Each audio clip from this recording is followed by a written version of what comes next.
नमस्कार मंडळी, तुम्ही पाहत आहात ठरलं तर मग मालिकेचा 11 जुलैच्या भागाचा रिव्ह्यू. भागाच्या सुरुवातीलाच सायलीला तिचं हरवलेलं कुटुंब पुन्हा मिळाल्याचा आनंद साजरा करताना दाखवला आहे.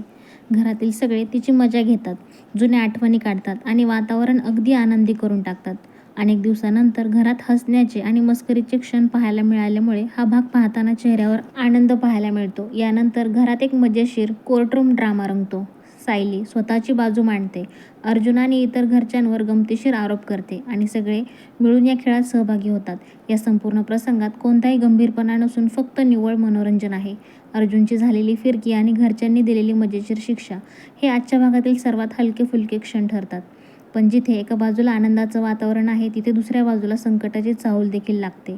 जेलमध्ये असलेले आणि बाहेर असलेले सर्व खलनायक पुन्हा एकत्र येण्याचा निर्णय घेतात. प्रत्येकजण आपल्या अपयशासाठी दुसऱ्याला दोष देत असतो. मात्र शेवटी एक गोष्ट त्यांच्या लक्षात येते, वेगवेगळे राहून अर्जुन आणि सायलीला हरवणं शक्य नाही. त्यामुळे ते पुन्हा एकत्र येऊन मोठा डाव आखण्याचा निर्धार करतात. या चर्चेत प्रत्येक खलनायकाचं खरं उद्दिष्टही समोर येतं. कोणाला सूड घ्यायचा आहे, कोणाला संपत्ती हवी आहे, तर कोणाला सुभेदार आणि किल्लेदार कुटुंब उद्ध्वस्त करायचं आहे. त्यामुळे येणाऱ्या भागांमध्ये पुन्हा मोठा संघर्ष पाहायला मिळाल्याची चिन्ह स्पष्ट दिसत आहेत.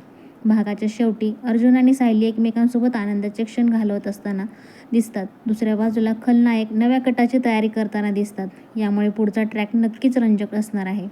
प्रोमोमध्ये तर आणखी मोठा संकेत देण्यात आला आहे. सायलीला आता घरात राजकुमारीसारखी वागणूक मिळताना दिसते.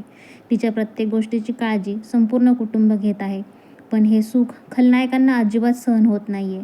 त्यामुळे ते आता फक्त अर्जुन आणि सायलीलाच नाही, तर पूर्ण सुभेदार आणि किल्लेदार कुटुंबाची बदनामी करण्यासाठी मोठी योजना आखत असल्याचे दिसतं. एकंदरीत आजचा भाग खूप हलका फुलका, कौटुंबिक आणि मनोरंजक होता.